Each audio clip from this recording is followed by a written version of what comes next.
Buenos días, mi nombre es Jorge Bullemor, soy profesor de la Universidad del Desarrollo y director académico de Educación Ejecutiva de la Facultad de Economía y Negocios de la Universidad del Desarrollo, y en esta ocasión me es muy grato poder presentar este nuevo FENTOC que dará el profesor Iván Rubio, que le ha denominado algunas claves para la implementación del Lean Management. Iván es gerente general del Lead Productivity, máster en gestión y planificación en ingeniería civil de la Universidad Politécnica de Valencia, España. Además, es profesor de nuestros programas tanto de MBA como de educación ejecutiva. Antes de que Iván pueda comenzar con su charla, básicamente recordar que este es un evento que va a durar hasta aproximadamente las 10 de la mañana. Las preguntas las vamos a dejar para el final de la sesión de hoy, de manera que Iván pueda caminar con su charla hasta aproximadamente un cuarto de hora antes de terminar.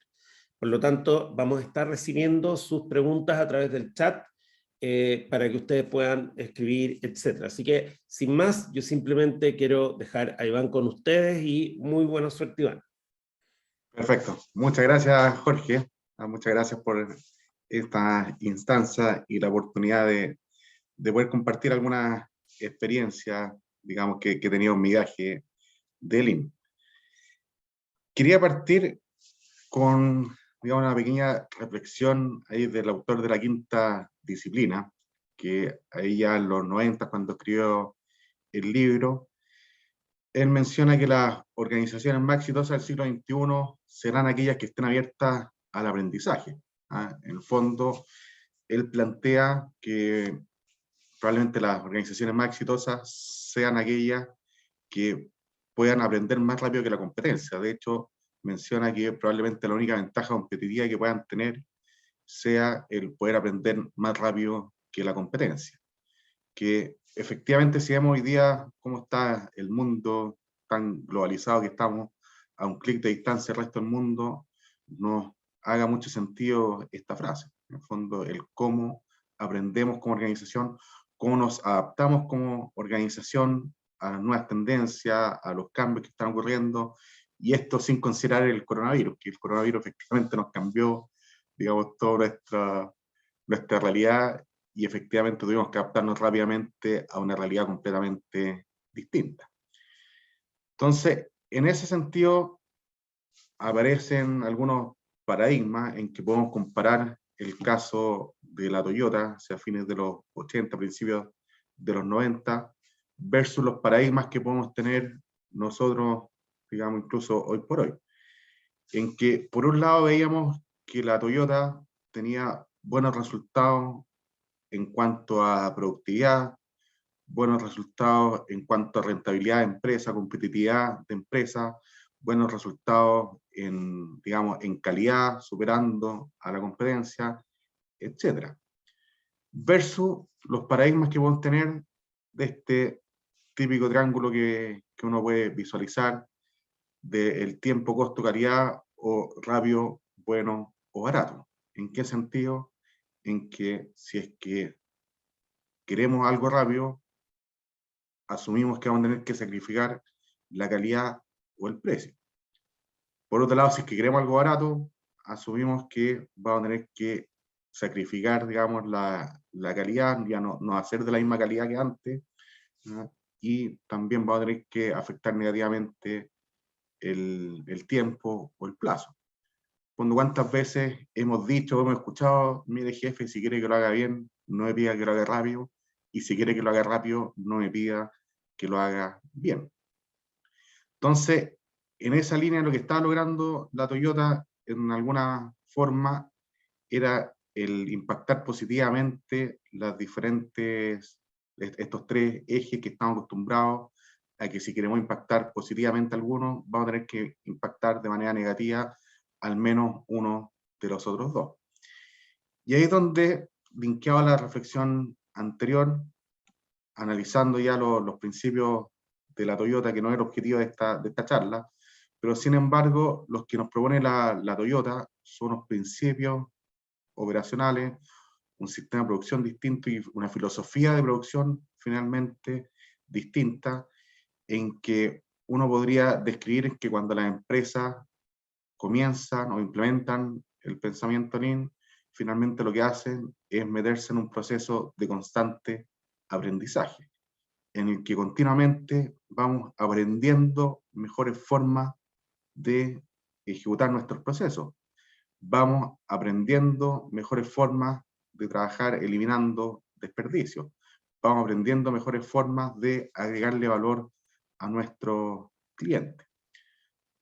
Por lo tanto, ahí aparecen dos conceptos que son relevantes y que, digamos, a veces se suelen confundir, que es el valor y el costo.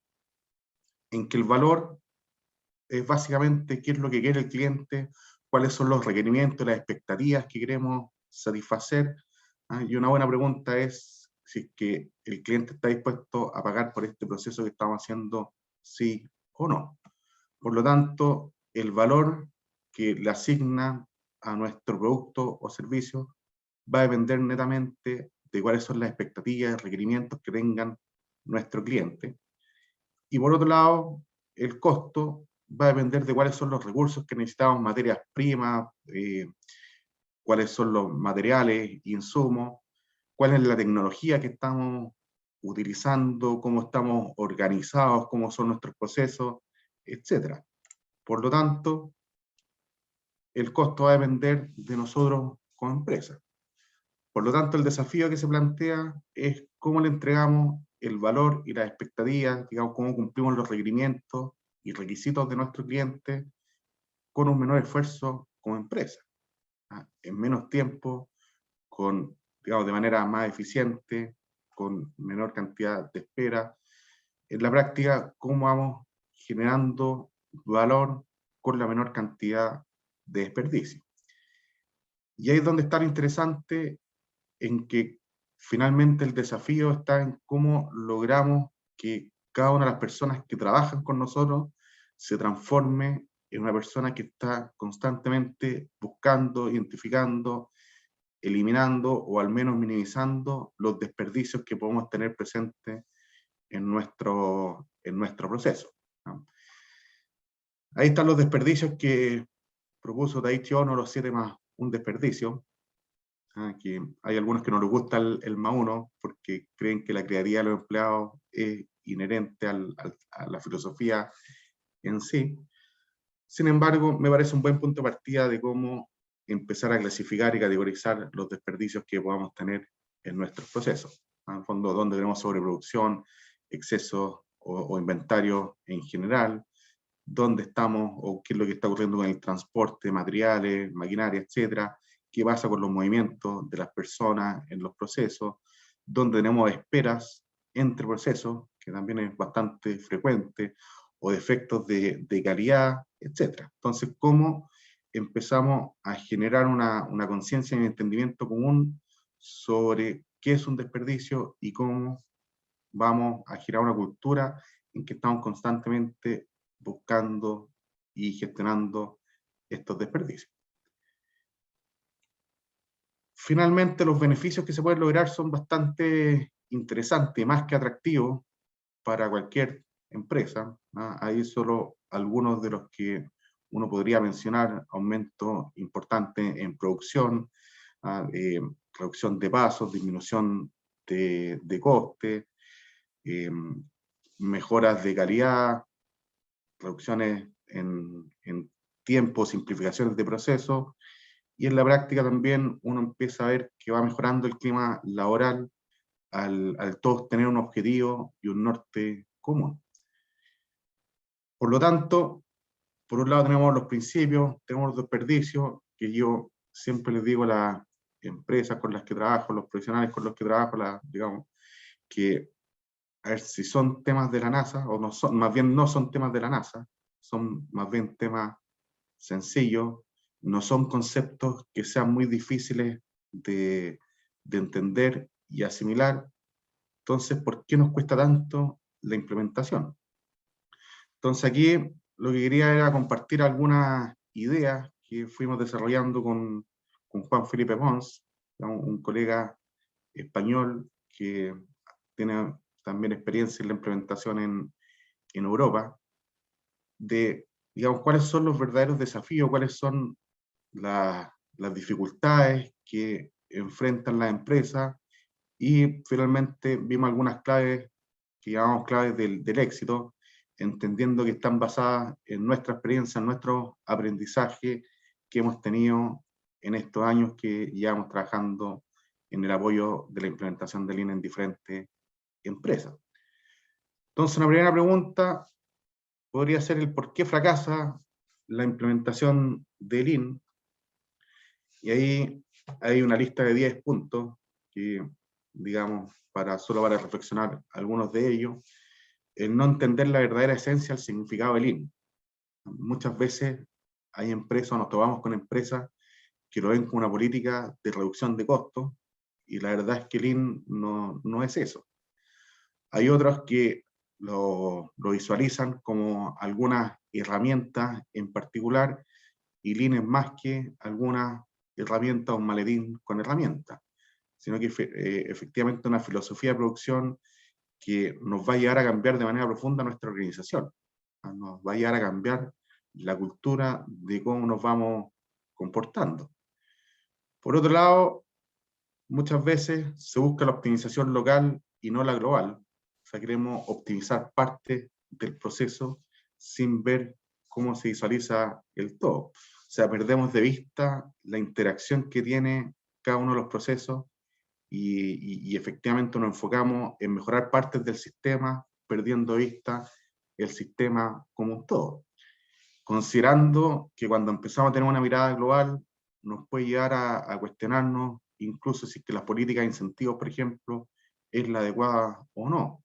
Nos lleva a redefinir algunos roles, a entender nuestros procesos también de una manera distinta. Otro punto relevante es la escasa transparencia y desconfianza mutua que podemos tener con nuestros clientes, con nuestros proveedores, incluso con nuestros colaboradores, en que no es fácil el compartir abiertamente información, el compartir abiertamente indicadores de desempeño, el compartir abiertamente las necesidades que tengo, ¿no? O sea, un ejemplo de eso, y pensemos cómo nos comportamos muchas veces con nuestros proveedores, en que les decimos una cosa que no es. Por ejemplo, necesitamos tal insumo para tal fecha, cuando en realidad necesitamos una semana después, y lo que estamos haciendo es asegurarnos de cierta forma el insumo o el despacho. Como sabemos que no nos va a cumplir probablemente, o asumimos que no nos va a cumplir, nos vamos guardando colchones para que finalmente podamos ejecutar nuestro proceso. Ahí, digamos, algunas otras, en el fondo, pensar que Lean es una receta mágica, esto requiere de trabajo, requiere de esfuerzo. Ahí lo que solemos decir es que lo que estamos buscando es finalmente cambiar la forma de trabajar de la empresa. O sea, si bien hay un proceso de implantación, lo que estamos haciendo es que finalmente estamos cambiando la forma de trabajar. Esto no va a ser digamos, solo una herramienta que vamos a implementar, sino que lo que estamos haciendo es cambiar nuestra cultura y cambiar nuestra forma de enfrentar nuestros procesos. Ahora bien, siempre decimos que a futuro no irá a requerir esfuerzo adicional porque es nuestra forma de trabajar. Sin embargo, el romper la inercia siempre requiere de un desgaste de energía adicional. Por lo tanto, ahí no es una receta mágica, tenemos que esforzarnos, vamos a requerir de cierta disciplina, vamos a requerir de liderazgo y perseverancia. Y ahí como último punto, para no, digamos, ir uno a uno, es la visión cortoplacista que vamos a tener en las empresas, en que queremos resultados inmediatos, y muchas veces perdemos de vista qué es lo que queremos a mediano o largo plazo, y no estamos dispuestos a hacer sacrificios en el corto plazo pensando en el mediano largo plazo. Entonces, finalmente, llegamos a estos 4 factores de éxito, en que está la gestión de las personas, el plan estratégico, enfoque en el proceso y la gestión del conocimiento y la tecnología. Cada una de ellas tiene algunas claves que las vamos a ir viendo, digamos, por cada uno de estos factores. Para la gestión de las personas, primer punto, el tener un patrocinador interno al más alto nivel directivo, desde el punto de vista de que alguien pueda vender este concepto de Lean al interior de la organización, cómo empezamos a involucrar a todo el equipo gerencial o directivo, y obviamente mientras más alto sea ese patrocinador, podría facilitarnos un poco más toda la, digamos, el despliegue. Por otro lado, involucrar a los liderazgos, digamos, internos de los mandos intermedios, desde el punto de vista de que al ser un cambio tan profundo, no podemos hacerlo solos. Por lo tanto, buscar quiénes son los aliados de este cambio, a quienes necesitamos también como aliados en este cambio, para generar ese involucramiento. Y por último, también la formación, tanto estratégica como táctica y operacional, a todo nivel. Para eso vamos a necesitar un liderazgo fuerte, en que podamos transmitir las motivaciones correctas, en que también nos enfoquemos en generar un líder coach, en que entienda que es más importante hacer las preguntas correctas para obtener buenas respuestas, digamos, para ir empoderando al equipo a que vaya aprendiendo de sus procesos. Generar un alineamiento del equipo, que no es poco frecuente ver imágenes o ver situaciones que se describen en esta imagen, en que puedo estar en un área de la empresa y si a otra área le está yendo mal, bueno, ese no es mi problema. Falso, estamos todos en el mismo bote. Por lo tanto, si es que hay un área que está con algún problema, que no está teniendo buenos indicadores, que no está teniendo un buen desempeño, de alguna manera está afectando a la empresa en general. ¿Cómo gestionar el cambio de aquellas personas que se oponen a cualquier cambio, los que puedan tener miedo al cambio? En el fondo hay que trabajar también el que empezamos a visualizar nuestro proceso de una manera distinta y van a salir a flote ineficiencias, interrupción al flujo que antes no veíamos, desperdicios que antes probablemente no veíamos. Entonces, ¿cómo gestionar ese miedo al cambio? Me he topado con no pocas empresas que en algún minuto han visto la implementación de Lean, una política de reducción de costos, y la forma más fácil, o una de las formas fáciles de reducir costos, es disminuir la planilla. Por lo tanto, terminan asociando Lean a que van a sacar a parte de mi equipo. Obviamente, si es que ese es el paradigma que está por detrás, nadie va a querer que en su área implementen Lean. Por lo tanto, ¿cómo le damos tranquilidad a las personas de que, digamos, estamos haciendo cambios, pero no se trata de sacar gente, sino que es un enfoque hacia el cliente en que vamos a ver cómo le agregamos valor, disminuyendo los desperdicios, identificando las oportunidades de mejora que tiene en nuestro proceso, para que también puedan participar activamente. Y por último, podemos tener un grupo de personas que no ven la necesidad de cambiar, que eso también se suele ver con cierta frecuencia, en que, oye, mira, si la verdad es que nos está yendo bien, por lo tanto, ¿para qué cambiamos? Si efectivamente nos puede estar yendo incluso mejor que la competencia, y como nos han dicho algunos gerentes por ahí, lo que no son capaces de ver es que nuestra competencia también está haciendo cosas, también está avanzando, y no nos podemos quedar dormidos en los laureles. Por lo tanto, cómo hacer ver esa necesidad de cambio, esa necesidad de estar constantemente aprendiendo, y constantemente adaptándonos a los cambios que están ocurriendo. Un ejemplo claro es digamos, la pandemia que estamos viviendo, que ojalá aparentemente ya queda menos, queda poco, pero en el fondo cómo se nos dio vuelta el mundo a varias empresas que tuvieron que adaptarse, o sea, no estamos acostumbrados al teletrabajo, rápidamente tuvimos que adaptarnos al teletrabajo. Los que estaban en algunos programas de formación, efectivamente cómo adaptamos todo el material para hacerlo online. Las empresas que venden productos y servicios, cómo empezar a modificar la logística para todo lo que se vino por e-commerce, ¿no? Por lo tanto, cómo empezamos a entender todos estos cambios que están ocurriendo y por lo tanto hacer ver también la fuerza de cambio y la necesidad que vamos a tener para cambiar. En esa línea, ¿qué significa tener un liderazgo fuerte? Primero, tener una comprensión clara y que sea común de los valores y objetivos de la empresa. Que ahí hay un primer fallo que uno suele ver, que se puede tener definida la misión, visión, valor y toda la estrategia empresarial. Sin embargo, el despliegue y la bajada no se hace de buena manera.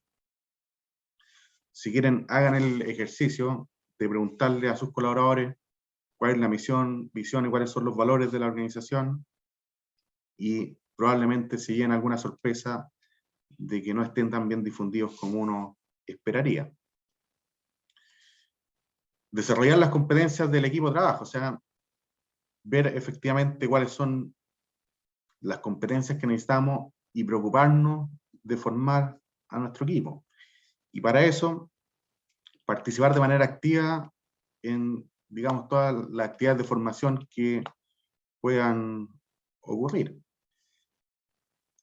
Ahí me gustó mucho un discurso del CEO de una empresa estadounidense, que él decía que sus gerentes tenían que saber tan bien las diferentes herramientas, principios, metodologías de Lean, que primero tienen que ser capaces de aplicarlos por ellos mismos en cualquier proceso, y por otro lado tienen que ser capaces de enseñárselo a otros, ¿no? Por lo tanto, aquí lo que se empieza a buscar es el real involucramiento del equipo directivo. Realizar paseos al Gemba, que Gemba es la palabra japonesa para referirse al lugar de trabajo. Por lo tanto, hacer lo que se llama Gemba Walk o caminata al Gemba para poder, ¿no es cierto?, visualizar qué interrupciones, qué oportunidades tiene el proceso, para poder conversar con los trabajadores sobre el desempeño que están teniendo, para en conjunto ir identificando oportunidades de mejora, ir viendo efectivamente dónde hay desviaciones en los indicadores, con la mirada de ir aportando finalmente al equipo para que el equipo vaya resolviendo sus problemas. Participar de manera activa en las sesiones de trabajo, entender bien la filosofía, metodología y herramientas, como les mencioné, hacer buenas preguntas para obtener respuestas que sean de calidad, ¿no? O sea, acostumbrarnos a preguntar por qué ocurre esto, por qué, para animar a los equipos y para ir empoderando y entrando a los equipos en que den buenas respuestas en base a las metodologías y herramientas que se les pone a su disposición. ¿Por qué buscamos eso? Porque si les damos la respuesta, finalmente lo que estamos haciendo es coartar su propio proceso de aprendizaje. Por lo tanto, ¿cómo nos vamos enfocando en hacer las preguntas correctas para obtener buenas respuestas? Y por último, ahí buscamos que efectivamente tomemos decisiones de manera objetiva en base a datos y hechos, ¿no? O sea, ahí un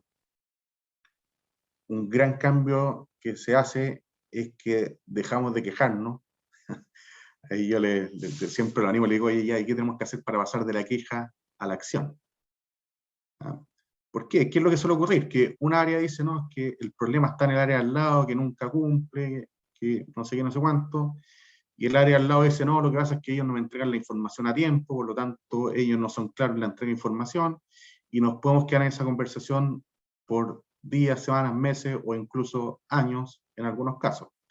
Por lo tanto, ¿cómo cambiamos el switch y empezamos a basar todas nuestras decisiones en base, a datos y hechos concretos? No me cuentes que hay un problema, demuéstrame que hay un problema, muéstrame la evidencia de que hay un problema. Mientras no me muestre la evidencia, es música. Suena bonito, suena coherente, sin embargo, demuéstrame que el problema existe con datos y hechos concretos, de manera tal que no nos desgastemos en las discusiones eternas de quién tiene la razón, sino que en base a los números, o sea, ahí les digo, dejemos que los números hablen, en base a los datos y hechos tomemos mejores decisiones. Y ahí me gusta mucho esta frase de Edward Deming, considerado uno de los padres de la calidad, que haciendo referencia al lema de los Estados Unidos, dice, "In God we trust, all others must bring data". En Dios confiamos, todo el resto me tiene que traer la data, me tiene que traer información. Por lo tanto, demuéstrame que el problema existe.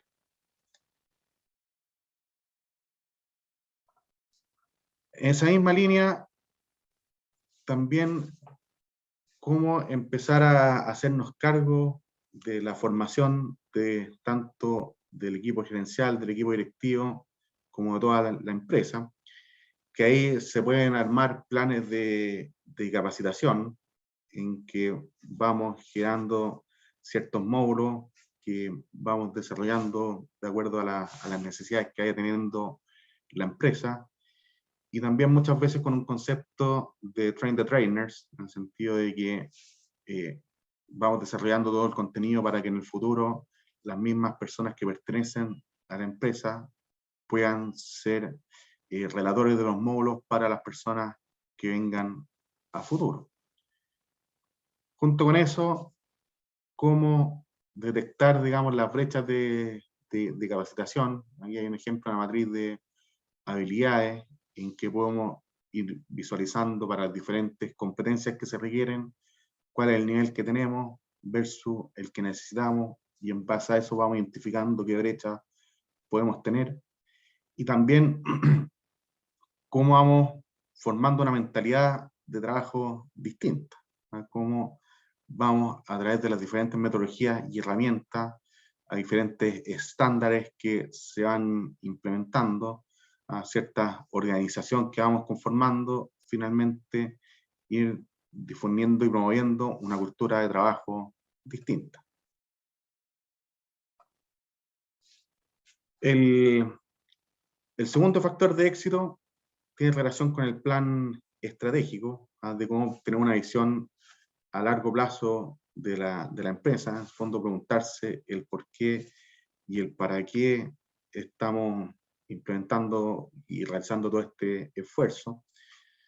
Por otro lado, no esperar a tener las condiciones ideales, porque si esperamos las condiciones ideales, no va a partir nunca, nunca están las condiciones ideales, y ser consciente de que el INE es un viaje largo, ¿no? Y se define como viaje más que destino, porque sabemos dónde iniciamos, pero no sabemos dónde vamos a terminar.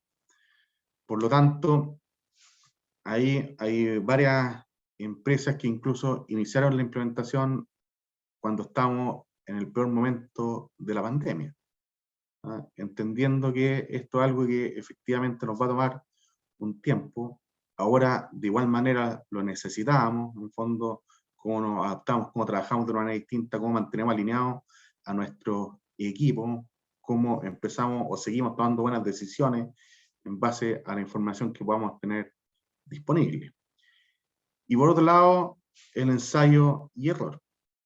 O sea, estar constantemente haciendo experimentos, haciendo pilotos, que van a haber algunas cosas que nos van a funcionar, otras que no nos van a funcionar. En ambos casos, lo importante es qué es lo que aprendimos de ese experimento. Oye, hicimos un cambio en este proceso, no nos funcionó, bien, entendamos por qué no funcionó y aprendimos una forma en que no hay que hacerlo. Aprendimos algo que no hay que hacer, por lo tanto, también es un aprendizaje valioso. Y eso es lo que tenemos que meter en la cabeza a nuestro equipo. Cómo acostumbrarnos a tener un constante ensayo y error en que vamos a ir haciendo experimentos y periodos y que algunos van a funcionar y otros no. Para eso, en el fondo, vamos definiendo el propósito y un modelo de gestión como el que está ahí en la pantalla, en que partimos por la pregunta del por qué y para qué estamos implementando Lean, definimos cuál es el objetivo común, o sea, cuáles son los indicadores de alto nivel, cuál es nuestro propósito como empresa, entendiendo que si estamos haciendo este esfuerzo es porque queremos cumplir nuestros objetivos estratégicos de negocio. Por lo tanto, tengamos claro eso y planteemos un objetivo común que finalmente nos haga ir a todos hacia un mismo norte. Por otro lado, en el fondo, cuáles son los principios de la excelencia organizacional, cuáles son los comportamientos que esperamos de nuestro equipo, cómo vamos a reaccionar frente a una desviación en nuestros indicadores, cómo desarrollamos a nuestras personas, cómo nos hacemos cargo de las capacidades y competencias que necesitamos para el modelo, en el fondo cuál es el programa de formación que necesitamos desplegar, cuáles son los planes que vamos a ejecutar. Por otro lado, ahí al lado izquierdo, digamos, cómo logramos el foco en el cliente, cómo vamos a lograr nuestros procesos eficientes, cuáles son las rutinas de trabajo que tenemos que implementar, dónde tenemos que fortalecer, digamos, el trabajo estandarizado, etcétera. Y en el, digamos, pilar de la derecha, el aprendizaje continuo, donde está la sustentabilidad y el constante aprendizaje.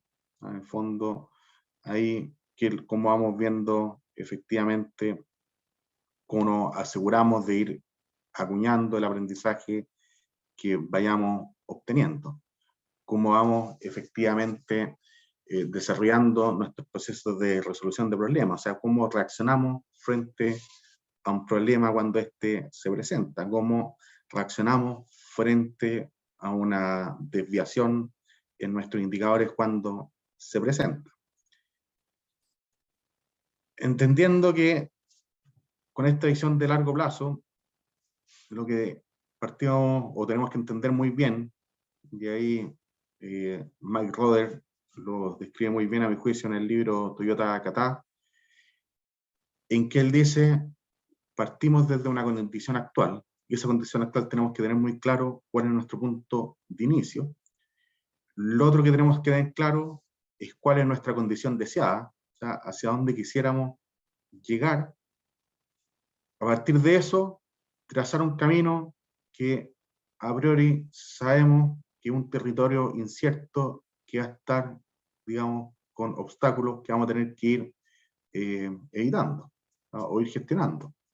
Por lo tanto, sabemos dónde iniciamos, dónde queremos llegar, y el camino lo vamos a tener que ir armando, ir, digamos, navegando en este territorio incierto, en un esfuerzo constante por lograr esta meta, ¿no?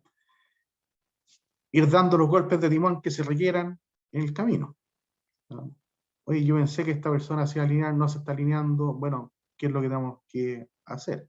Yo pensé que esta era la rutina necesaria, la verdad es que no están funcionando, bueno, aprendamos de eso, qué es lo que falló, por qué falló, cuáles son los cambios que vamos a hacer.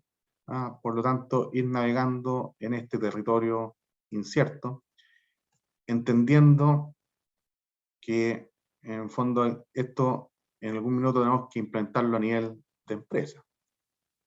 No es solo para el área de producción, no es solo para el área de operaciones, sino que efectivamente es algo que tenemos que hacer finalmente a nivel de empresa.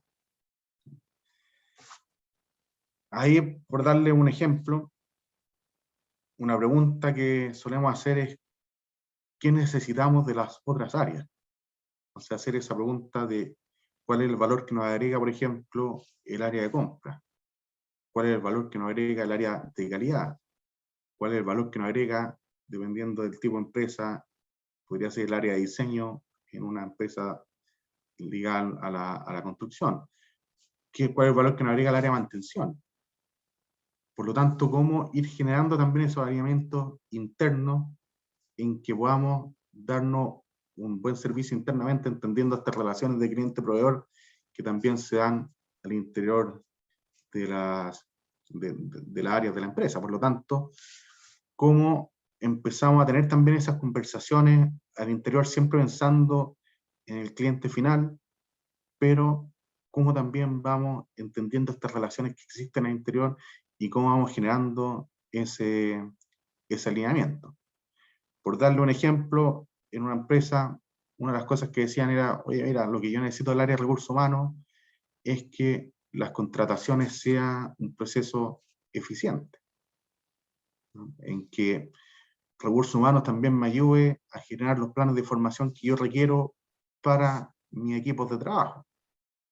Entonces, ¿cómo empezar a trabajar también en esos temas? Ahí como el tercer, factor, el enfoque en el proceso. Ahí implementar un proyecto piloto que nos permita obtener aprendizaje, digamos, en un ambiente, entre comillas, controlado, en que sepamos que estamos en este proceso de aprendizaje. Y por último, tener herramientas que estén orientadas al flujo de valor. Por lo tanto, ¿cómo vamos definiendo este piloto? En que me gusta mucho esa frase de Henry Ford, en que el único error real es aquel del que no aprendemos nada. O sea, ahí ser consciente que vamos a fallar, pero lo importante es aprender. Aprender, volver a intentarlo, rectificar, volver a tratar. Por lo tanto, nosotros recomendamos siempre hacer un piloto para ver cómo vamos ajustando ciertas piezas de la estrategia antes de hacer el despliegue finalmente en la empresa completa. Utilizando las herramientas adecuadas, hay muchísimas herramientas que uno puede implementar, que uno puede visualizar. Insisto en que no son de la NASA, no es rocket science. La idea es mantenerlo lo más simple posible, ¿verdad? Pero sí, en el fondo, con la disciplina y la rigurosidad que eso requiere. Como cuarto factor, la gestión del conocimiento y la tecnología, en que ahí hay dos claves, que por un lado, cómo retener el conocimiento e integrarlo a la cadena de valor, y por otro lado, usar la tecnología apropiada. En ese sentido, uno podría visualizar que en una organización común y corriente, por decirlo así, un buen porcentaje del conocimiento queda en las personas más que en la empresa, y cómo hacer ese cambio, cómo obtener, digamos, un cambio en el que efectivamente el conocimiento quede en las personas, evidentemente, pero que también quede en la organización. Utilizando la tecnología adecuada, ahí ven, nos referimos a este tipo de tecnología, o sea, no son temas de la NASA, sino que mucha gestión visual con la rutina de reunión estandarizada.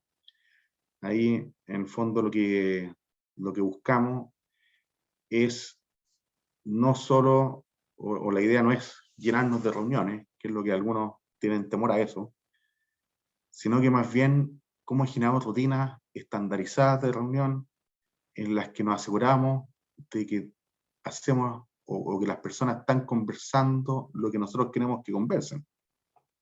Por ejemplo, en un cambio de turno, ¿cuál es la información que queremos que se traspasen? ¿Cuál es la información que queremos que se visualice? ¿Cuál es la información que quiere ser compartida que nos lleve a tomar mejores decisiones? Por lo tanto, eso queda estandarizado con un horario, un lugar, quiénes son los que participan, cuáles son los objetivos de esa rutina y con los temas a desarrollar con el responsable y el tiempo que era demorar.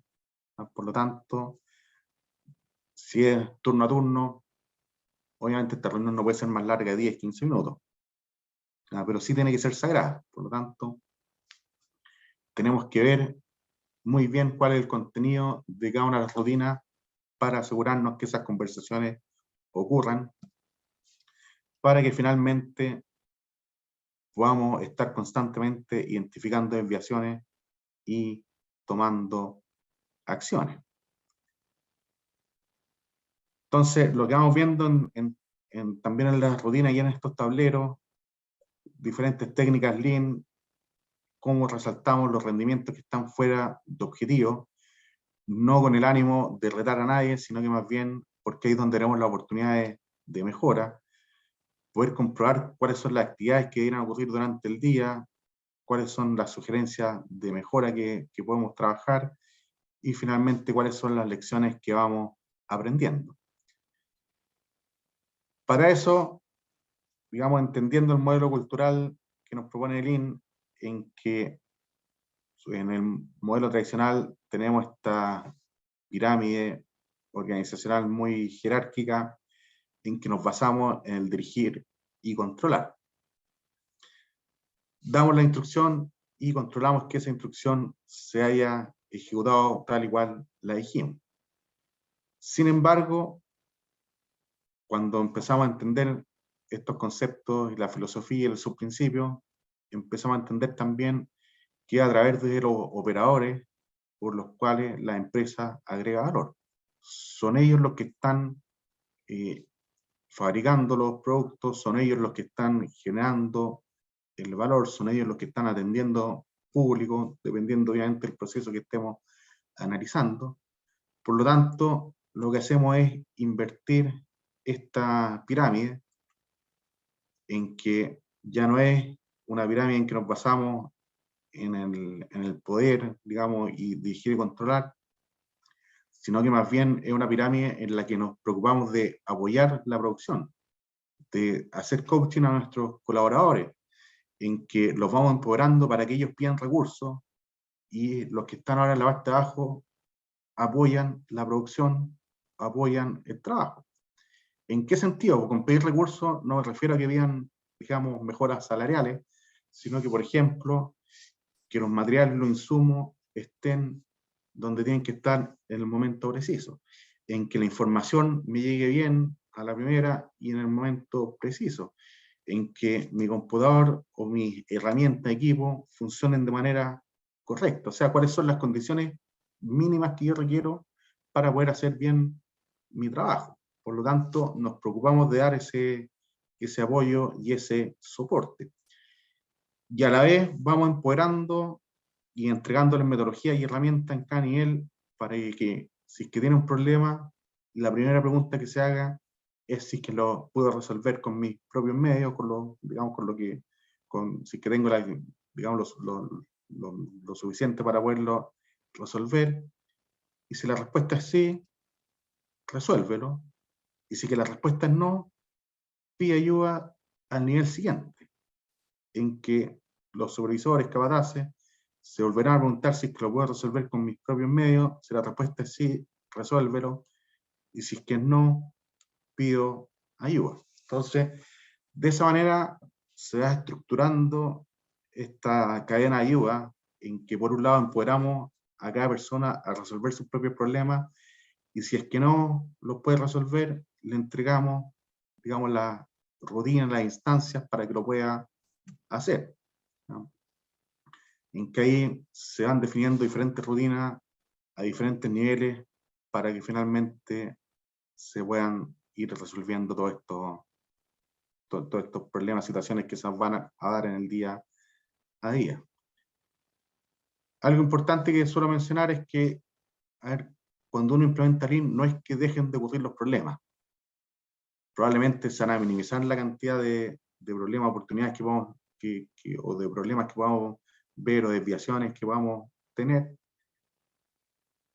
pero no se van a eliminar. Ahora, lo que sí va a cambiar radicalmente es la forma en que nos enfrentamos frente a esas desviaciones, frente a esas brechas que vamos identificando. Cómo conformamos equipos de trabajo, cómo ocupamos metodología y herramientas de manera disciplinada, y finalmente cómo vamos tomando decisiones en base a datos y hechos concretos. Y por último, ya para ir finalizando, entender que esto también es un cambio completo en que, por un lado, tenemos las herramientas, que ahí hay nombradas algunas de ellas, digamos, las 5S, el Value Stream Map, métodos de resolución de problemas con el ciclo PSA, A3, SMET, TPM, Kanban, etc. Sin embargo, las herramientas no lo son todo. Ahí, si bien son importantes, me parece más relevante que todos entiendan muy bien la filosofía y el por qué se requiere esta herramienta, cuál es la razón de ser, cuál es el problema que nos resuelve, o cuál es el principio filosófico que está por detrás que nos hace necesitar esta herramienta.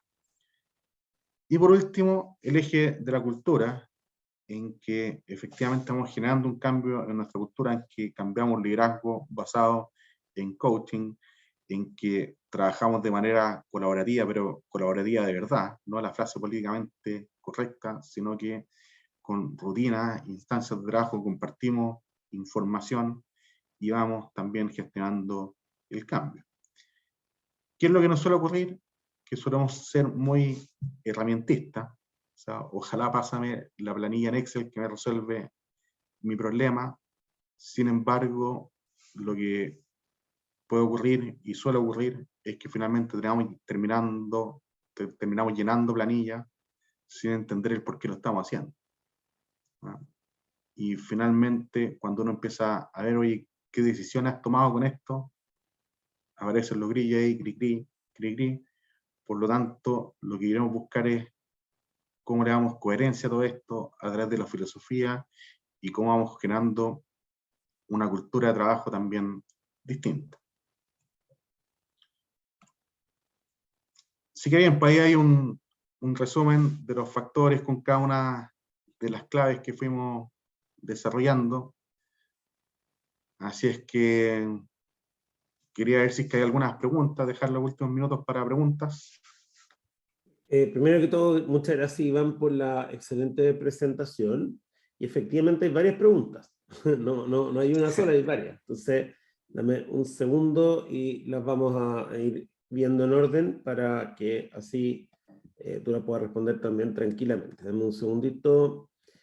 Bien, tenemos una pregunta de J. Escudero que dice, ¿lo estratégico entonces es la cultura? ¿Debemos partir por eso?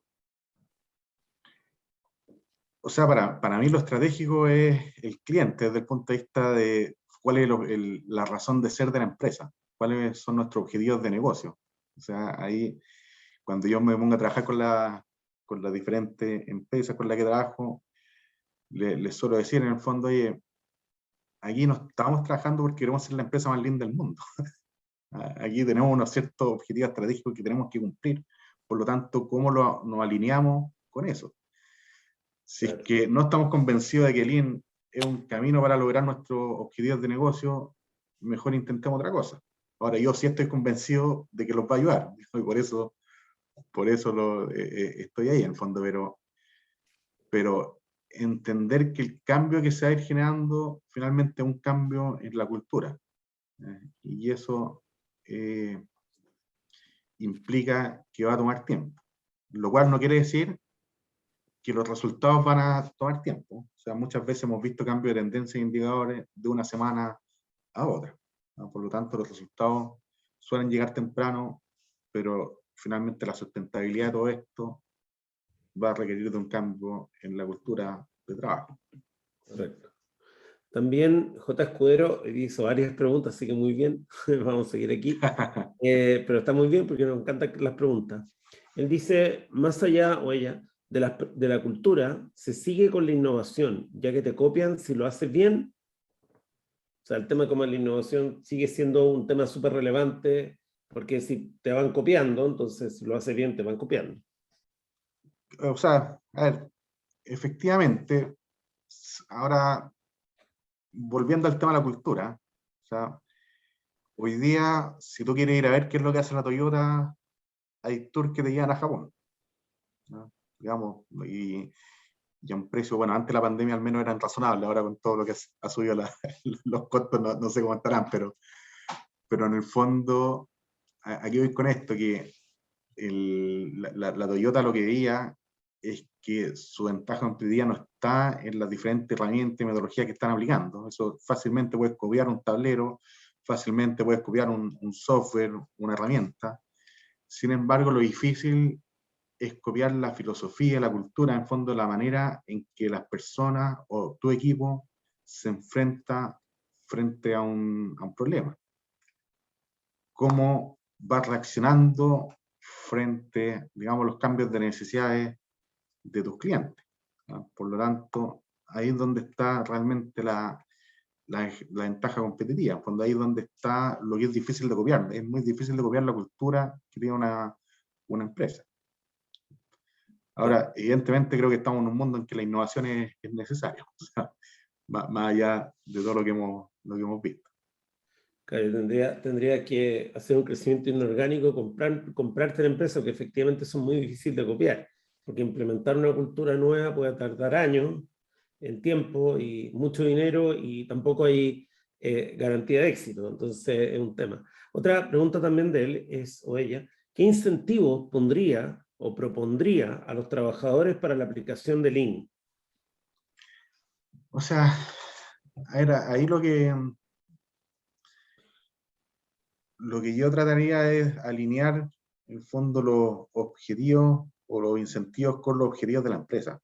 A mí me gustó mucho la reflexión que hizo el CEO de John Deere hace años atrás, que él decía algo así como, mira, dentro de los paradigmas de los trabajadores, hace muchísimos años atrás, que está cada vez más obsoleto, el paradigma era que los trabajadores eran flojos, por lo tanto hay que obligarlos a trabajar. Eso creo que ya está cada vez más obsoleto. Después salió un paradigma de que un trabajador feliz es un trabajador productivo. ¿Ah? Y lo que él decía, bajo ese paradigma nosotros como empresa nos preocupamos de la felicidad del trabajador.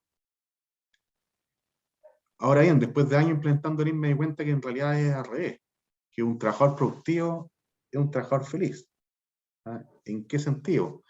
En que si un trabajador termina todos los días a la hora que corresponde, no tuvo ningún problema, ningún sobresalto en el desarrollo de su trabajo, está cumpliendo todas sus metas de producción, por lo tanto se va a llevar todos sus bonos de producción, evidentemente un tipo que va a llegar feliz a la casa, va a estar feliz con nosotros y no se va a querer ir, ¿no?